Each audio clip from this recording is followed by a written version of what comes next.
Now we're going to look at chapter 7, which is the labor process. Marx explains that surplus can only come about by the consumption of a commodity that can create value. That commodity, as he's already told you, is labor power.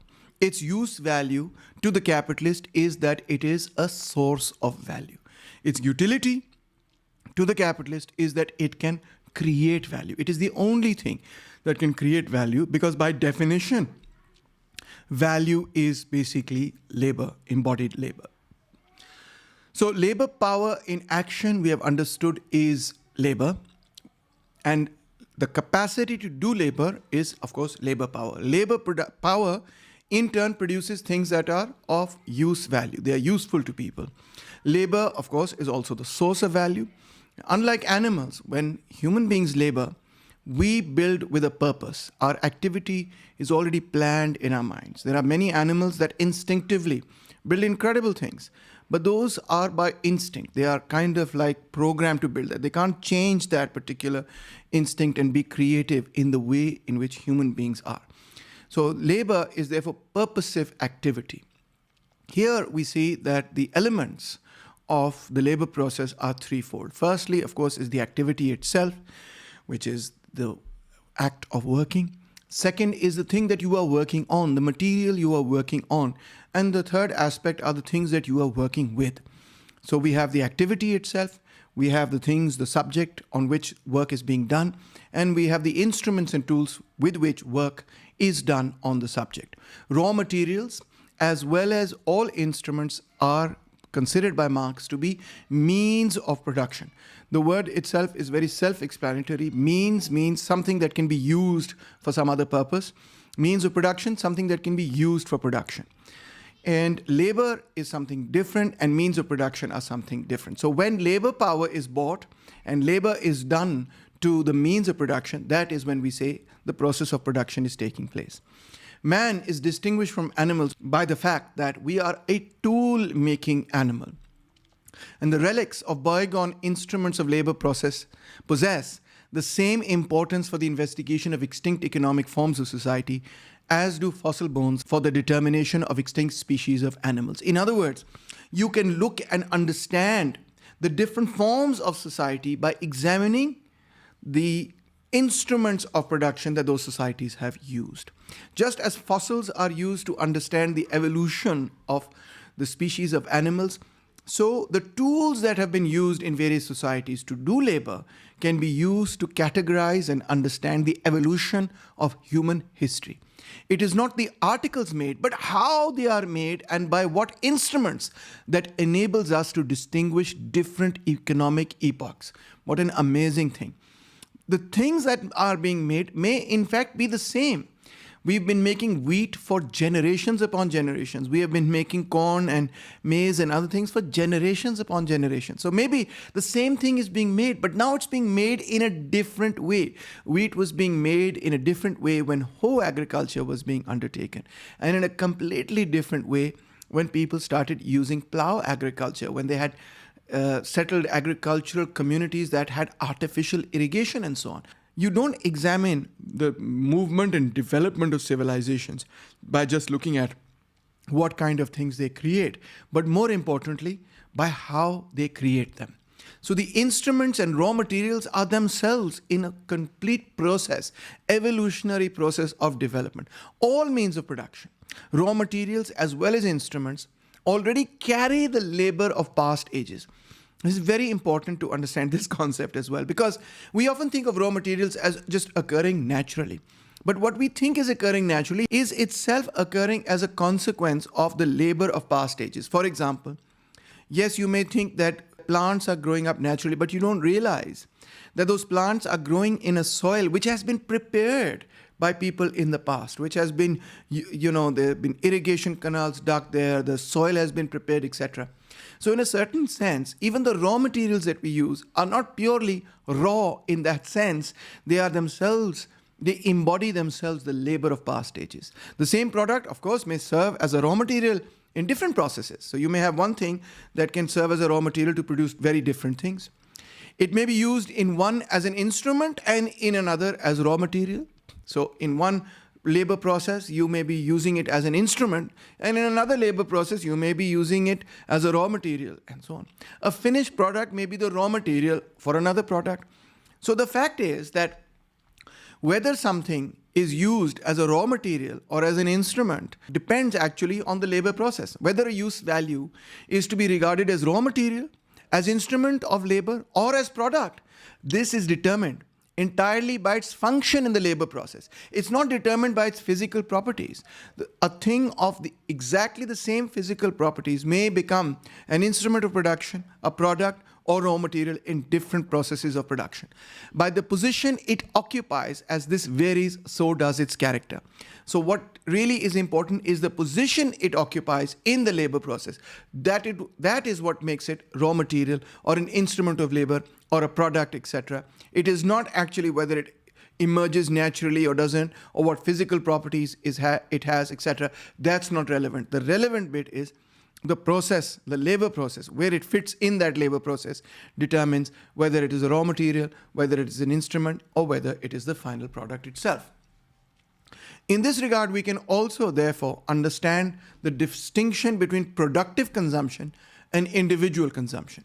Productive consumption occurs when a product is consumed to make something else.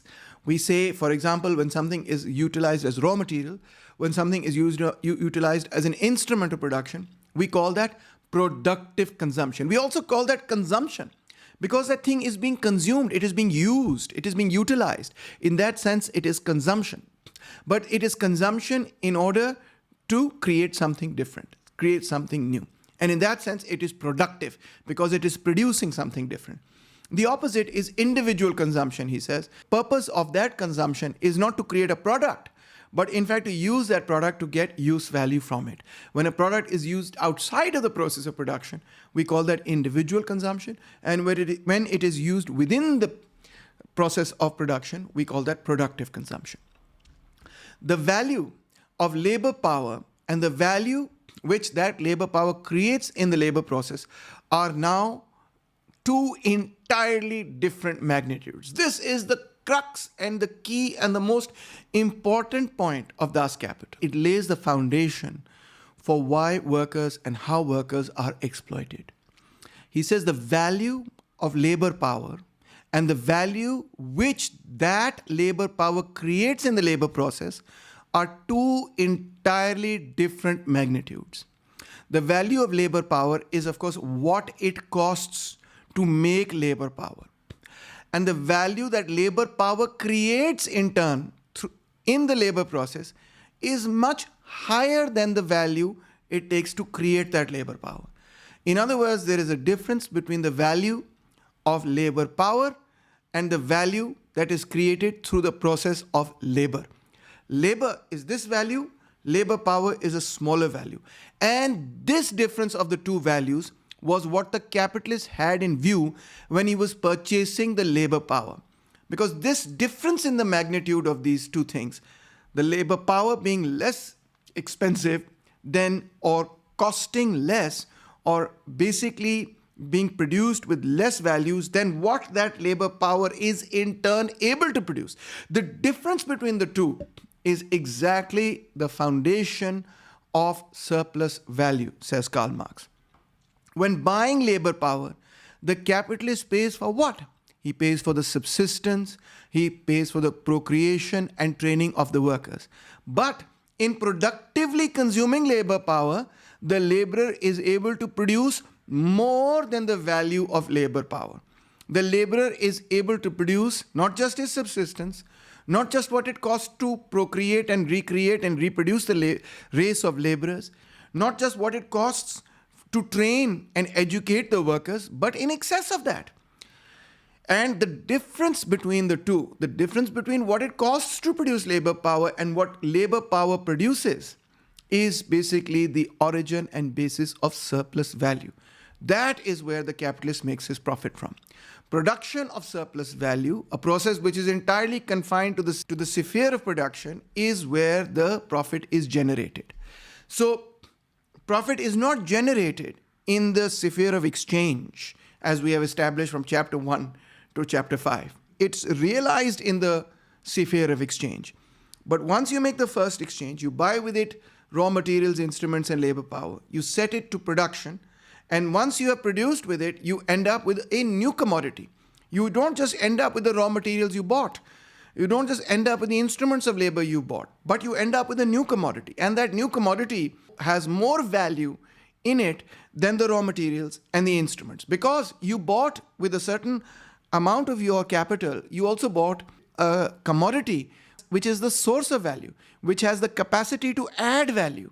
That commodity was labor power. When you bought that commodity, you paid for it a certain amount. Let's say that you paid for it rupees 500 for the day. But in that one day, the laborer did not deliver into those raw materials, etc., value worth 500. In fact, the laborer was able to create value worth 1,000, 2,000, 3,000, far in excess of the 500 rupees that was necessary to sustain the laborer.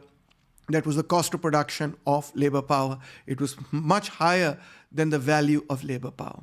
This is the difference. To get surplus value, the capitalist has to ensure that the worker delivers the average amount of exertion in a working day. He has to make sure that he gets the full from the commodity he has purchased. He has purchased labor power. He wants to get the full from that labor power. He wants to get at least the average. If he gets below the average, he feels he has been swindled, he has been cheated. Workers, therefore, cannot be idle for a single moment. That's why you have a labor supervisor, you have people in the factory to make sure they don't take any breaks. You get that amount out of them. The labor that you require, it has to be higher than the labor power it costs to buy that labor power. And that is what the managers and the supervisors are there to ensure. Moreover, workers cannot waste raw materials or wreck instruments. And for this, the capitalist also develops a whole penal code to make sure that they do not waste any of the instruments, they do not waste any of the raw materials, etc. It is only then that the capitalist is able to get surplus value. So finally, the formula for surplus value is that yes, there's a purchase. At first, the capitalist has money, and with it he purchases certain commodities. It's not one commodity, it's several commodities. He purchases raw materials. He has to have certain instruments of production that are necessary for that particular production process, that particular labor process. He has to buy the labor power that can do that production process. And now he puts all of that together in his factory or his workshop or wherever he's working in his industry. And now when the process of production takes place, that's the P in the middle. When that process of production takes place, a new commodity comes about. This is not the same commodity as before. This is not the commodity he bought. With the commodities that he bought, he created a new commodity. And this new commodity is C prime. It is a different commodity with a higher value than C. C had a certain amount of value, but C prime has more value because value has been added to it. Why has value been added to it? Because we purchased labor power. Labor power, the utility, the use value of labor power is that it is a source of value. And so it added value to the commodities that were bought by the capitalists, the raw materials and etc., and now created a new commodity which is C prime. And then C prime exchanges for its equivalent. The purchaser at the other end is paying for that commodity what is its socially necessary labor time, the labor embodied in it. Now we see that MC is occurring at exchange of equivalents, and C prime, M prime is occurring at exchange of equivalents. The condition of exchange of equivalents is upheld. But what is happening in the middle, of course, is the process of production, the labor process, which is adding value. And there is the secret and origin of surplus value. The difference between C and C prime is there because of the process of production. And in that process of production, the labor that has been added to the products, to the raw materials, etc., does not fully go to the laborer. Only part of it goes to the laborer, the part that is necessary for the reproduction of that category of labor. But the rest comes to the capitalist himself. So MC, M prime is upheld without violating exchange of equivalents, which was the question he posed in chapter 5.